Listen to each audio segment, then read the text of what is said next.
about to get more sporty with a touch of super entertainment with your favorite stars. And we play the Pittinge, the Chaskele, the football. Who should I take? Sunny Cruz? Why? While keeping you up to date with every trending issue in your world of sports on Warmer Plus. But in comes Thomas Tuchel and everything changes. And when he said he wanted to be better than me, I was happy. Let's keep it more sporty and super entertaining every Saturday on Warmer Plus, right here on TV3.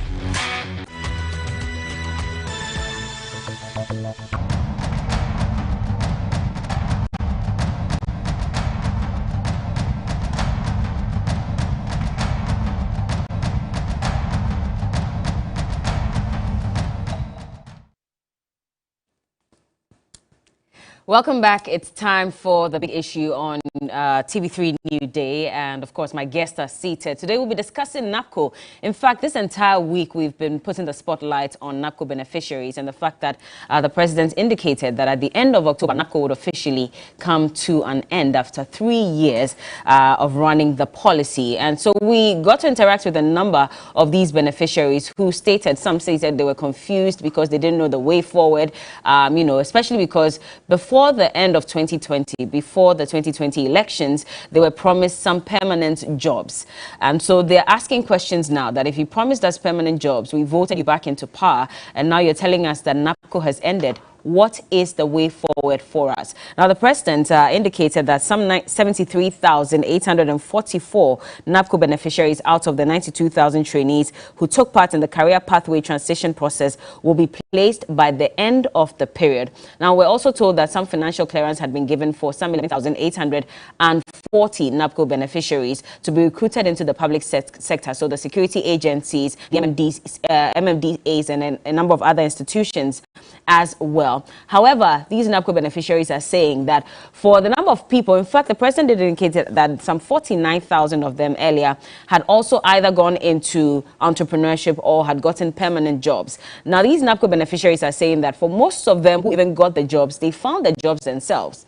And it was not as a result of any help from, NABCO or whatever the situation is. So we're asking questions about this, and we're asking what is the way forward, because unemployment is on the rise. The World Bank has indicated that at the moment unemployment is about 4.53, 4.6 thereabouts, and we're told it will hit 5% before the end of the year. Now, yesterday, we got hold of a letter that was sent to the NABCO beneficiaries, and I'll read them. But quickly, let me introduce my guest in the studios. I have Kamal Dean. He's the Deputy National Coordinator or Director for Communications at the NPP. Good morning. Good morning. How are you doing? Good morning. Good to see you. Good to see you. All right. And also, I have Osman Ayariga. He's a communications member of the NDC. Good morning, Osman. Good morning. I hope you're well. I'm doing well. All right. So now let me read the statement. It is on the screen at the moment, but I'll also read it from here. And it says that, dear CPTP trainee, and by the way, CPTP trainee, that's supposed to mean the people who signed on to the transition process for NABCO. It says that we're currently processing your stipends for September and October 2021. Based on the defined period of 3 years, that is 36 months of engagement on NABCO, this will be the final stipends paid to you. In line with your exit arrangements, you will now be given an opportunity to join the exit preparation talent pool pending future job and training opportunities. However, where your MIP has decided to go into an arrangement with you that would be independent of NABCO, it will be independent of NABCO and solely between you and the MIP. Please note that while you can access training and other mentoring opportunities during this period, you will not be entitled to any further stipends during your time on the talent pool. As you want to be hired, you are at liberty to opt out of this at will by utilizing the decline procedure on your portal. We value and appreciate your growth while on the scheme, and we will encourage you to take advantage of the skills and experience acquired in your future career pursuit. Our best wishes to you for the future. And it was signed by the NABCO secretariat. And so this is the latest update on the NABCO situation. And these young people are saying that, well, we're still going to work because we weren't sure whether to stop or not. We've been depending on this 700 Ghana cedis or 695 Ghana cedis. We've been depending on that for the last 3 years. If you're asking us to go back home after 3 years of training, What happens to that training that you have provided us? We'll try and reach the young man who on Monday indicated that he was confused. There was another who also said he was still going to work. But Kamal, I'm coming to you. I mean, concerns have been raised by these beneficiaries, and they're saying that you promised us permanent jobs before 2020 elections. We voted you back into power, and now you're telling us that it's ended, and so we should go home. Thank you so much. Once again, good morning to you, good morning to your viewers, and good morning to Osman, my colleague here. Okay, come on, I'll just let you hold on. Sorry about that. Let me just speak to this young man that we spoke to earlier on the show to tell us, because he received this letter last night and forwarded it to us. Good morning, how are you doing? Hello? Hello, I'm good. Good morning, thank you so much for joining us. So you received this letter when? Last night? Yeah, last night. Okay, and you are the same person who said that you were still going to work even though you didn't know what the situation was and whether you'd be paid, right? Yes. So, I mean, receiving this letter, how are you feeling? I really didn't know what to do. That's why I called Danny to forward it to him. Okay. For you to address it on the show. For now, the trauma and then everything. You're traumatized? Yes. Yes. But you knew from the beginning that this was a 3-year training process, right? Yeah, we knew. 3 years. Okay. So if you've received this letter now that indicates that it's ended and you have to go home, and if you decide to go ahead and still work, that should be a separate arrangement between you and the institution that you work with. Why are you saying you're traumatized? As I said earlier on, the president gave us promises that he will absorb us into the system. So as of now that we are receiving this letter, we don't really know what to say again, because previously some of the coordinators were saying you should be at post, but then now that we are receiving this letter, I don't really know. What's the general feeling? Because you're not the only one who's received this, I believe. Yes, almost everyone. What are they saying? It's a really shock. It's the greatest shock of my time, really. So what are you going to do today? Would you still go to the pharmacy or would you stay home? I just don't know what to do. But I'll actually pack by again. You'll still go to the pharmacy? Yeah. But they are not going to pay you if you decide to go ahead and work. I'll eventually give up along the line too. For now, I'll just be giving a helping hand. Well, at least they say they are working on paying you the 2 months arrears, and so I believe that you're looking forward to that, right? Okay. Anyway, thank you so much. Thank you for speaking to us. And so that is one NABCOian. He said he was still going to work, but now that he's received the letter, he doesn't know what to do. Okay, so they are referred to as NABCOians. Yes. Oh, good. Yeah. That's the latest name that I discovered According this to week. Bella? No. So that's what they call themselves. NABCOians. That's a good one. Anyway, once again, good morning to you. Good morning to your cherished viewers, and good morning to Osman as well. Bella, is interesting that this is on the banner for us to discuss. Prior to you asking me to contribute, you did mention, I don't know if it was on air, that you have, of course on air, that you have been following this NABCO story for some time now. Questions that comes to mind: how well have you engaged the NABCO National Secretariat? How well have you been able to get data from them as media practitioners? That yes, the program commenced somewhere on the 1st of May 2018. We are now almost at the fin of the program. What has been the progress? How many people benefited? How many people along the way? Because there was an indication earlier that yes, if you are a beneficiary of NABCO, chances are that you're going to be trained on the job that you are, or the model that you are put on. Then of course, along the way, if you are lucky, then you apply for a job somewhere and you are exiting.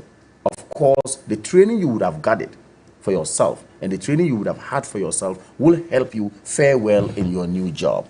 So there was this arrangement of, if you like, beneficiaries not just being static at NABCO, but was flexible. That if, for example, Bella is a graduate who has actually been absorbed by NABCO, Bella is being trained in a particular institution, okay? It's kind of an intern that you have been given. Now, in the course of that, say that institution or another institution says, like, look, Bella has applied and that Bella is going to be employed by us fully.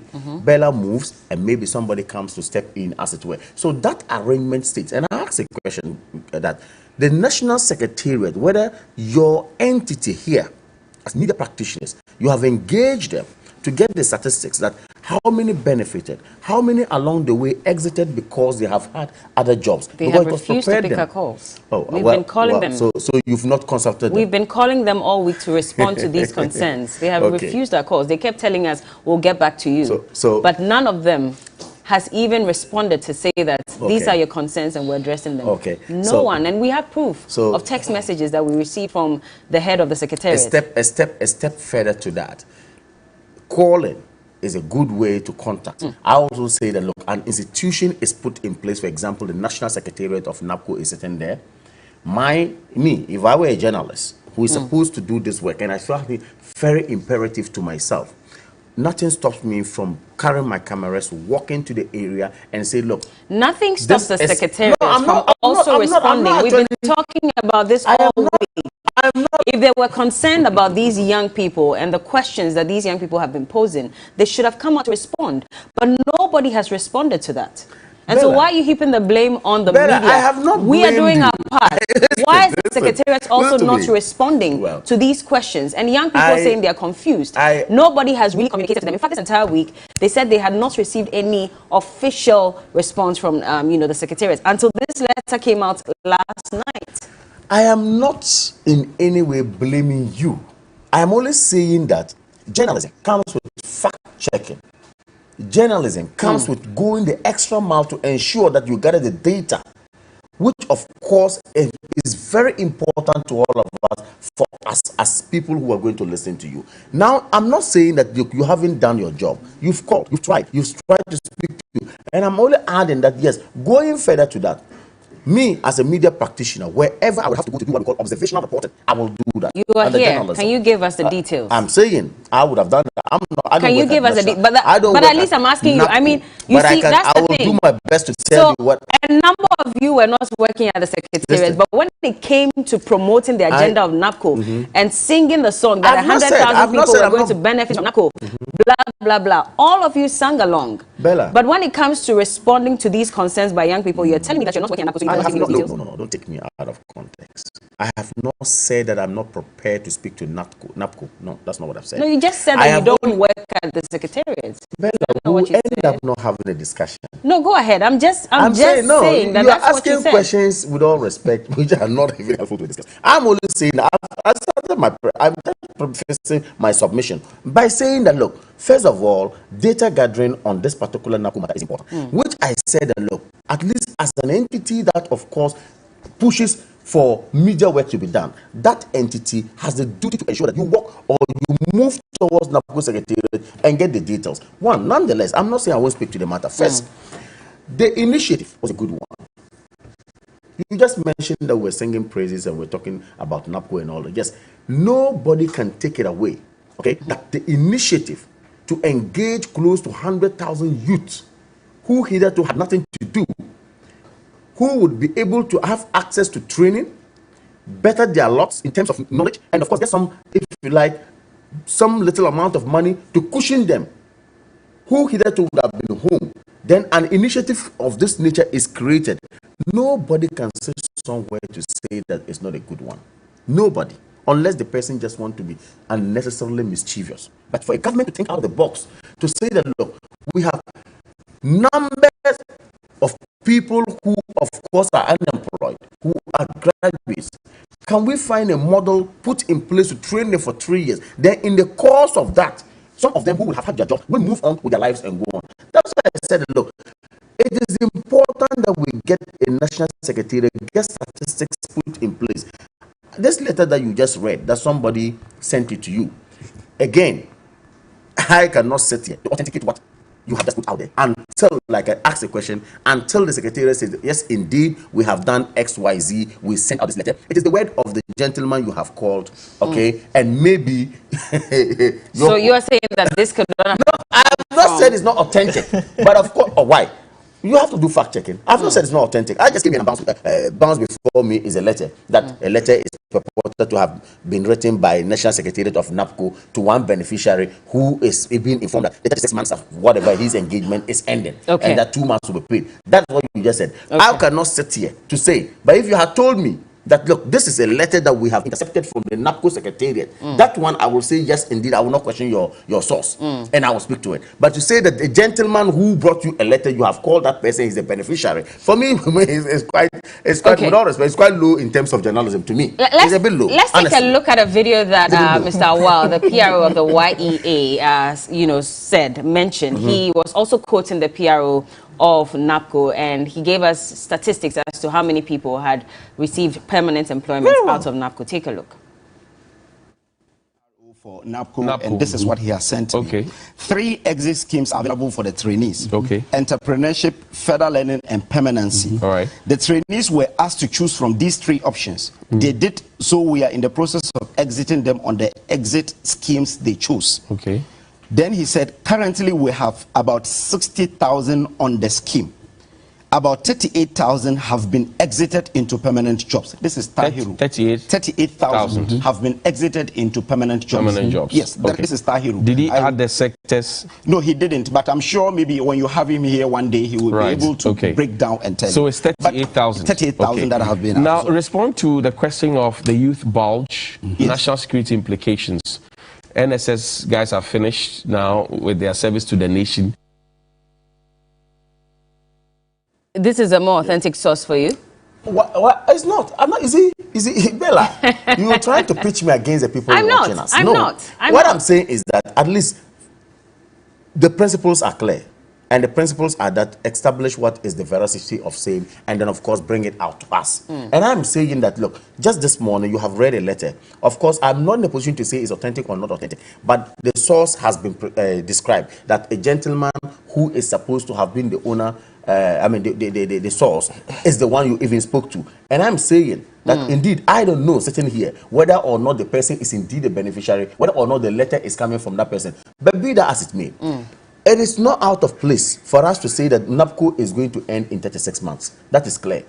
Even in the beginning, we all told that by 36 months, the 3 years period would have ended. And when it ends, of course, the program ends. That was clearly communicated.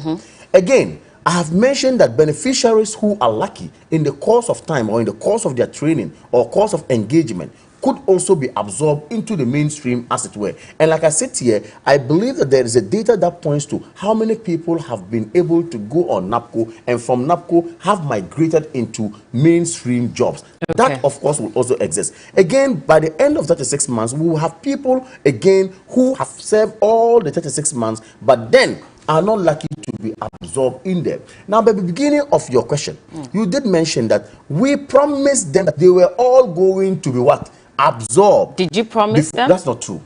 You didn't promise them before the 2020 elections. That is not true. And I'm repeating this again. Nobody said in our government that all NABCO beneficiaries would be employed after 2020. That was not what we said.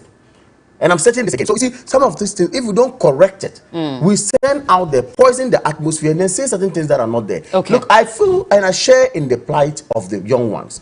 Unemployment is quite a problem, a huge problem. And we need to find a way of fashioning out a strategy that will get the youth of this country employed. You see, we tend to do so much politics with it. NDC will come and tell you I will create jobs, and people will come and tell you I will create jobs. Yet when we all come, we're found wanting at a point. I want to say that the youth of this country deserve better for all of us. Whatever who you are, whether you are MPP or NDC, let us try to consciously try our best to get this youth of this country who are unemployed getting something to do. So someone else has called. He's also a NABCO beneficiary, and he says that this letter was sent onto their portal. So it's officially from the secretariat. We'll speak to him on the line. Hello, good morning.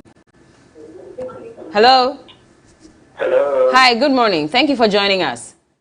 Yeah, okay, good morning. All right, so which model were you on, by the way? Educate Ghana, please. Educate Ghana. Now, this letter that we've just read, you're saying that it was officially sent to your portals? Tell me about it. Yes, it was officially sent into our portal. And before anyone can access it, you must be a NABCO personnel who has a portal with NABCO. So they're sent through our portal and we receive this name. Okay. Okay. And for you, I mean, how do you feel about this letter that has been released? So heartbroken. So heartbroken. I don't know what to do. I'm married. No, but that's the thing. I mean, from the beginning, we were told that this is a 3-year training program. And so after the 3 years, it will end. So when you say you're heartbroken, that's what I need to understand. Why so? Were you not expecting this? You're also assured. We're also assured that we'll be given a permanent job. Who promised you? Who promised you that permanent job? The president. The president promised you the permanent job? Yes, we were promised to be given a permanent job. The promise was given by the president himself. When? The career pathway we thought we were given 3 models. One has to do with permanent job. And almost all of us saw the path of permanent job with the government sector. So indeed, they were not going to take us in the permanent sector. Then why should there be a sector of permanent job in the career pathway filling? Okay. Do you know how many of you have gotten the permanent job after filling that form, by the way? Do you know how many of you? No. Okay. No, all right. Thank you so much. So the president on his Bono regional tour also gave some figures.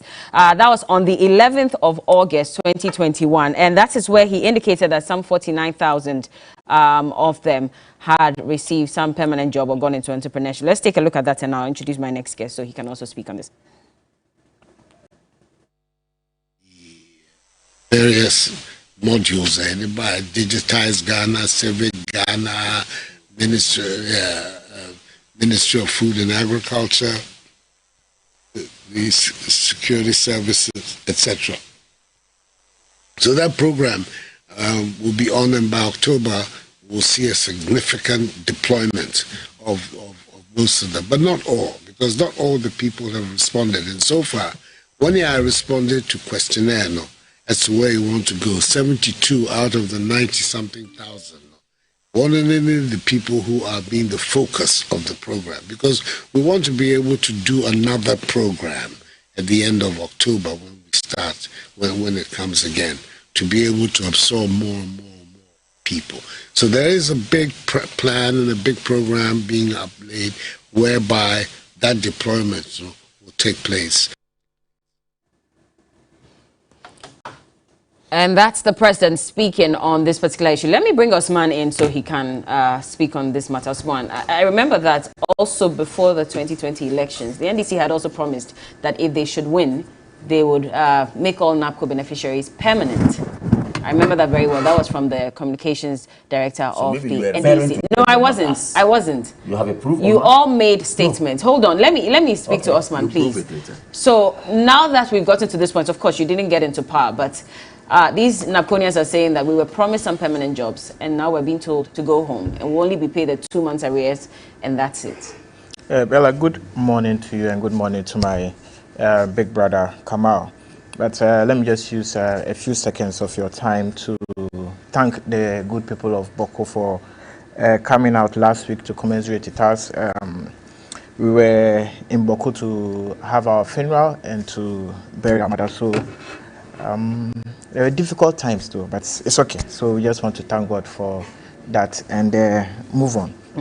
Now, first and foremost, with the issue of NABCO and the MPP, even before the 2020 elections, we made it clear that NABCO was just used as an election winning tool, as a tool to buy votes for the MPP in order for them to win the next election. Now, even before we go into the details of NABCO, let's just talk about unemployment and its issues so far as Ghana is concerned. Now, national security in itself has told us that the unemployment is becoming a serious bad, and if you are not careful, it will soon implode in our faces. Baumia, His Excellency, at the just ended digitization lecture, so the fact that the MPP is the government that has created more employment in the Fourth Republic. And I want to put it to my brother that is total falsehood. And even if you decide to look at even the public sector, if you look at from 2009, when the NDC took over from His Excellency Kufuor, the public sector wage was about 404,000 employees. You understand? And that's coming from the 2008 mid-year budget review. Now, from 2009, which was the time of Atta Mills, to 2012, it rose to 515,000 workers. That's the public sector. You can check it out. That was also captured in the 2012 mid-year budget review. And that was an increment of 111,000 people, so far as public sector is concerned. Now, from 2012 to 2016, it also rose again to 628,000 public sector workers. And that was an increment of 112,000 workers. That was captured in the 2016 budget. Now, from 2016, when the NPP came to power, to 2020, it only rose to 712,000 workers. And that was an increment of 83,000, not even up to 100,000. So if you can tell us that your government has, employed more people in the last Fourth Republic, that is total false. And this is just the public sector that we all can check. So far as I'm coming to that. So far as employment is concerned, because the more you employ via the public sector, it also reduces the unemployment issues. You understand? Now, even at the private sector, where the NPP made so much noise that they're going to stimulate the private sector and to make sure the private sector employs more people, even under the NDC, that's from 2009 to 2015. If you check at SNIT, a total of 364,000 people were registered just for SNIT. And that's also a way of checking for private sector, not taking out the main public sector, just for private sector. And 19,000 new businesses were registered under SNIT. This is an economy that was geared towards trying to reduce unemployment, and so far as the youth is concerned. Now, we did tell the MPP that this NABCO business, yes, it was good. It was a way to reduce the unemployment rate. But one, it wasn't backed by law, it wasn't backed by any legislation, and NABCO didn't have a clear-cut direction. It was some sort of reactionary plan from the MPP. Let's just do something to try and reduce the unemployment issue. So how far as they didn't have a clear-cut direction? I mean, they were clear. No, you see, in their was way. it sustainable? Was it sustainable? They said they just came to tell that they're going to provide training. Just training is not enough. You understand? And that's why the NDC, when we started our campaign in 2020, we said that as part of the 10 billion push, NABCO was going to be factored in there to create sustainable jobs for the youth. And how were you going to do that? Well, we are going to use the 10 billion push to try as much as possible to make sure that the youth who were employed under NABCO were created enough private businesses. We are going to use the 10 billion push to create employment for the youth through private enterprise, business creation, and what have you. And that was a comprehensive plan we had for the youth, and so far as NABCO was concerned. But, I mean, Kamal himself knows that the entire NABCO plan, there was no future plan for them. It was just to make sure that they cross the next election, then they'll find a way to They introduced the career pathway transition process, and that was supposed to give them that opportunity, like the young man said, to choose whether they wanted permanency or any other thing, go back to school and all of that. So they chose according to what they wanted. If you say they didn't have a plan, was that not an exit plan for them? No, you see, you just don't take a man and train him for 3 years and drop him. You understand? You either creating a sustainable employment, or you create an avenue for him to be able to create business or to be able to do his private business. I thought by this time the MPP and Kamal and Baumia by this time will be telling us how the economy has been evolved for them to be able to create private sector businesses for themselves, and how private people have been able to create more businesses. But you and I know that as we sit today, the economy is not in a good state for everyone to even create private business. Even this morning, fuel prices have gone up. And fuel prices have gone up so many times, I think over 30 times this year, costing an average of about 2 times in a month. What kind of economy is this? This is not an economy that can support private businesses or small businesses or little enterprises that are trying to grow. And these are the things we keep telling the MPP, that it's not about creating NABCO. It's about creating a conducive environment as far as economic indicators are concerned for people to be able to create their own businesses. Then you can give them some stimulus packages so that at the end of the day, they can create their own business. But if at the end of the day, you just go and put together 300 or 100,000 youth in the name of NABCO, and at the end of the day, or at the end of the 3 years, you are now trying as much as possible to get rid of them, then they become NABCO dropouts. That is why we are where we are. The president says that they are going to make sure that some 72,000 or so would get some jobs. But the letters have been sent out, I think it's more than 72,000. Hold on, Kamal, you come in.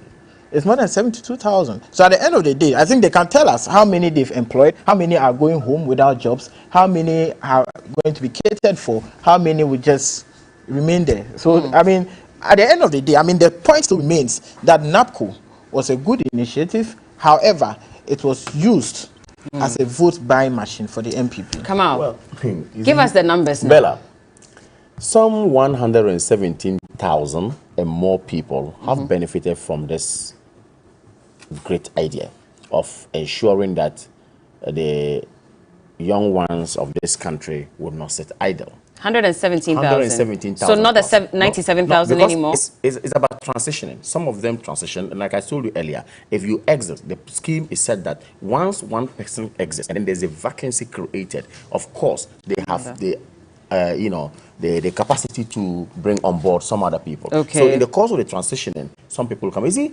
NABCO hinges on three cardinal points. First of all, my point is that the idea is to train further people who have actually earmarked a particular career for themselves. That's why there are models under NABCO. Now, having had that further training, to you or to the person or to the young person who have had that, who of course has an idea of enhancing his training, of course will be satisfied.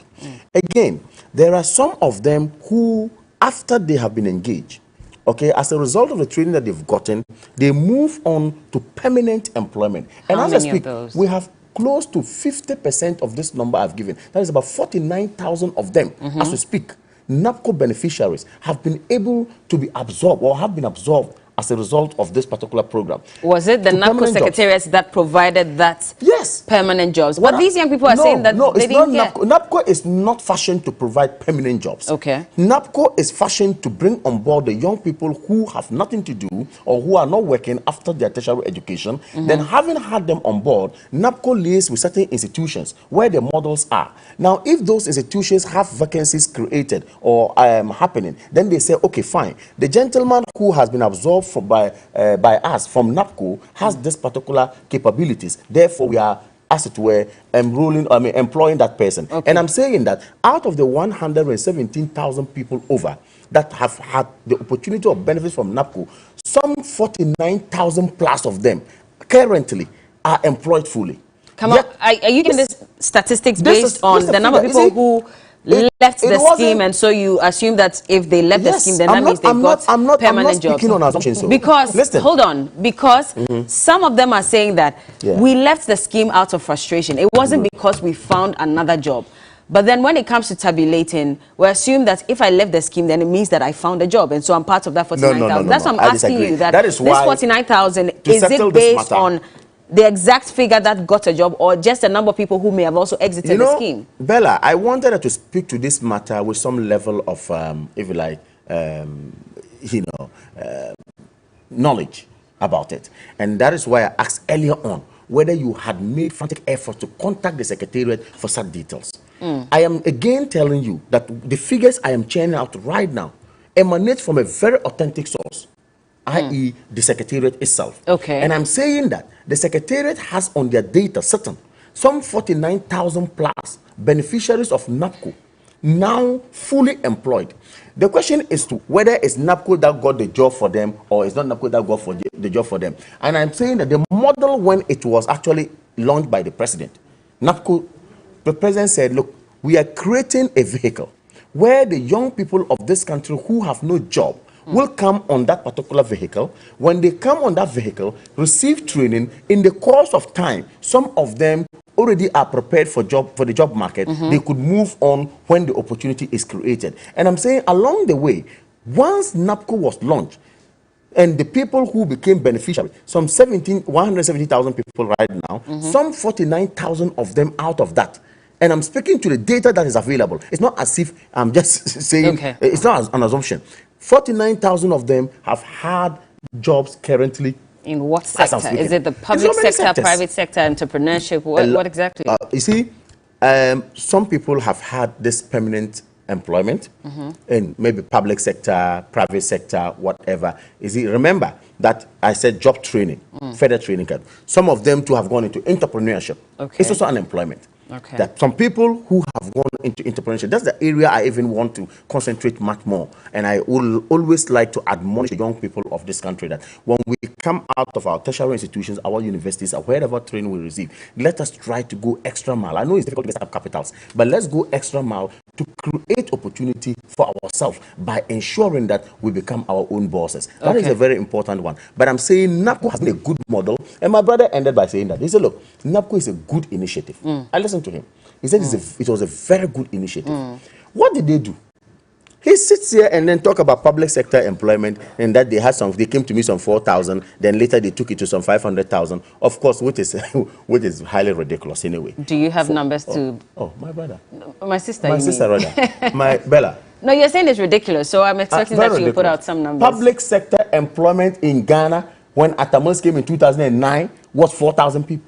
That's true. I didn't say 4,000. You said 4,000. I listened to you. Very good. 000. So now you are speaking. But you said you heard me. I didn't say 4,000. The man said 4,000. No, I didn't say 4,000. Maybe you didn't hear me well. I said 400. I listened to you. They can replay it. I listened to maybe you're not listening to yourself. You did mention that it was 4,000.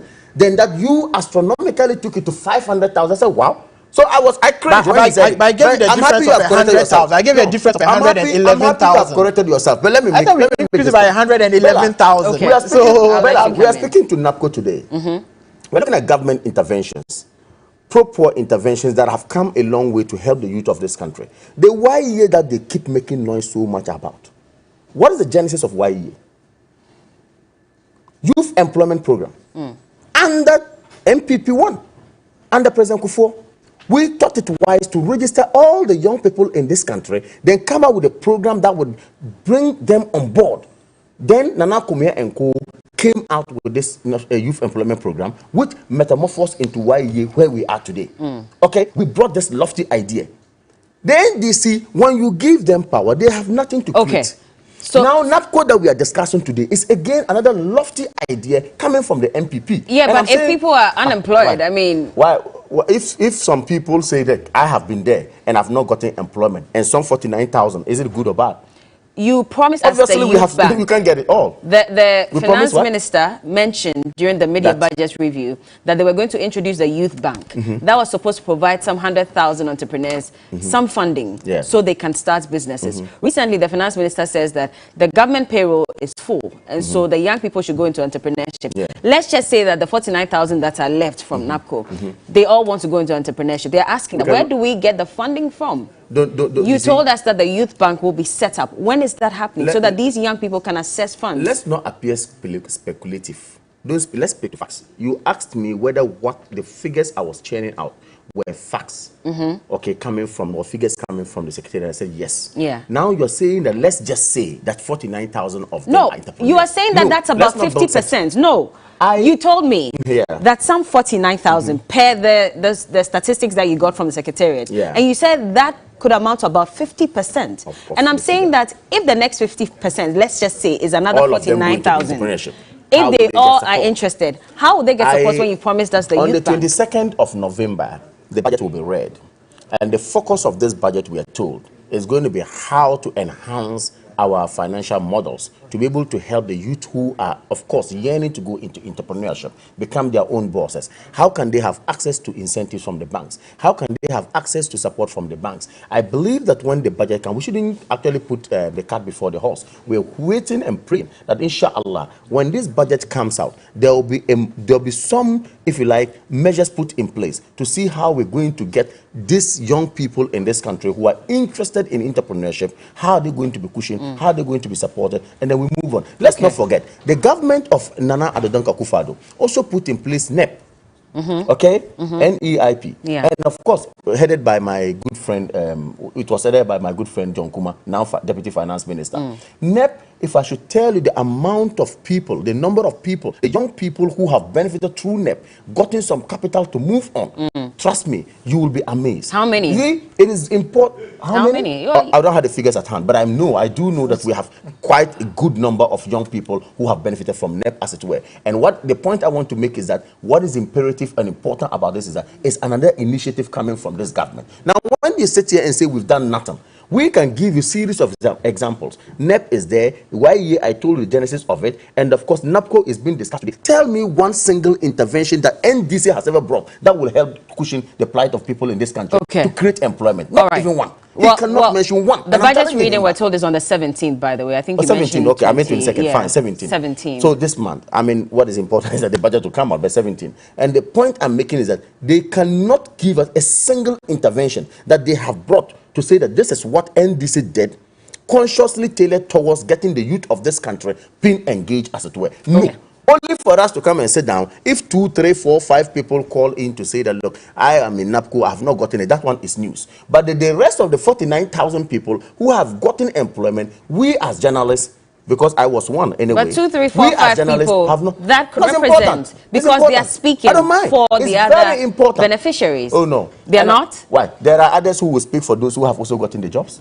Okay. Will there not be? Well, this young man says that he works in a pharmacy, and in that pharmacy there are only 3 permanent staff, and they brought about 9 of them to come and augment the staff. In fact, they actually do the job. So if today you're asking them to leave, that means that work will not go on because the 3 people cannot even run the place. Let's correct this erroneous impression. Because they were relying on them. The erroneous impression out there is that NABCO has come to stay permanently, and I'm saying ab initio, we had indicated that it is a 36-month, if you like, project. Okay. And this 36-month project, of course, will end after what we have designed it to be. Now, somebody sits here to say that, why is NABCO ending? And that is news. We should discuss that one. We are truthful to our cause and we are moving. But the benefits that comes with it, that one, we shouldn't talk about it. I'm really surprised. But to add before my brother comes in, remember that there's even a last cohort that is going to be engaged by NABCO. The cohorts that are moving right now, have had their term ended. But I think there's a last cohort before the 36 months will come in. So NABCO is not ending anyway, just today or tomorrow.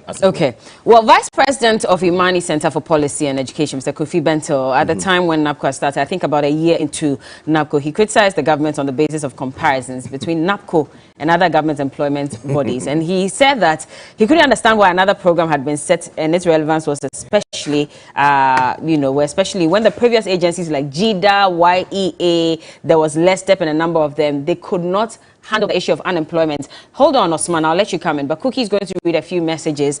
And when we come back, I would have Osman respond to this. Okay, so the very first message, Bella, I need all of us to pay attention because it's got some information in there.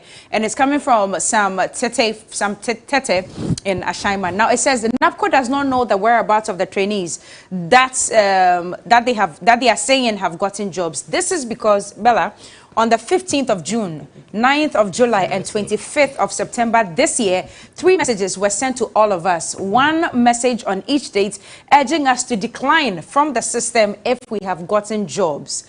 The question is, if indeed they have a hand in the jobs that people have gotten, they should know whom they have placed at which institution so that they will not have to send all of us those messages in 3 months urging us to decline by ourselves. They could have just taken those people from the scheme if they knew them and they were the ones that helped them to get the jobs. They have no hand in the jobs that some people got. Prince Henry from Koforidia says, so Kamal Dean is now teaching the management of TV3 Ghana how to do their work, all because of the Nana Baumia company.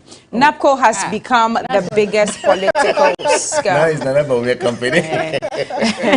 Good morning, TV3. Please ask Kamal Dean to explain to us what happened to the recruitment promises made by his government to this NABCO beneficiaries during the election 2020 campaign.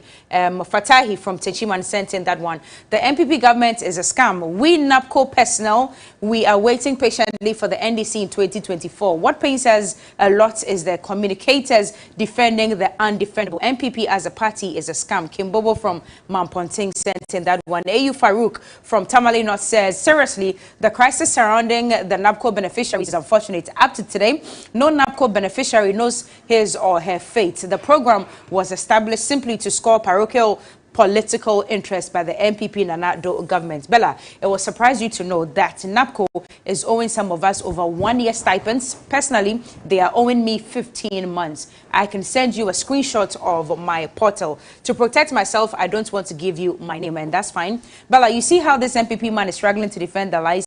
Now he is telling Ghanaians that we should go contact the secretariat. God is in control. I can more resent in that one. This one says, NABCO has suddenly ended, and that does not mean life has ended. Let us see what the government has for us next. NABCO might even get better, or even a new policy might come to replace it. Regards to Kamal Dean for his fantastic submission. Kamal, This one is coming from Babaza Master Planner. Is he your personal friend?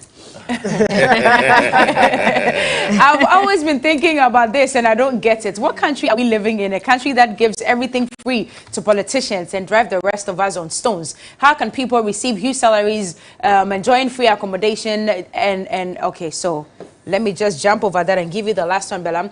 The problem we have now is our leaders' inability to admit that the policy has backfired. Our inability to admit we made a mistake with this NABCO thing clearly shows we have leaders who would do anything to gain power. The solution to this unemployment issue is honesty and diligence. There are many people who take double salaries and some too are over 60 but are still on pay slips of various companies. We must be honest with ourselves. Christopher from Tamale sent in that one. Bella, let me just read the last one. Okay, it's fine. I mean, all in the same vein, so it's okay. Fine. Yeah. All right. Osman, let me bring you in here because there's some reports by the Brookings Institution, and that is quite a knowledgeable institution, by the way. And they are saying that interventions such as NABCO, you know, and all these other ones that are supposed to provide entrepreneurship skills and all that, they do not have a good track record in developing countries. And he says that just a small number of young entrepreneurs in sub-Saharan Africa find success, and they are rarely able to subsequently hire fellow young Africans. African labor markets are also not able to absorb the available skilled workers. Moreover, surveys in rural Ghana and Uganda show that young people in these regions often struggle to get the funding they need to start a business or land to farm on, and they don't benefit from government or donor initiatives, particularly concerning 2/3 of new job seekers across Africa living in rural areas. So the question now is, we're being told that young people should go into entrepreneurship. However, clearly we're seeing that this may not necessarily be possible for a country like Ghana because funding is a problem. Young people are asking, where are they going to get the monies from? What do you say to this issue?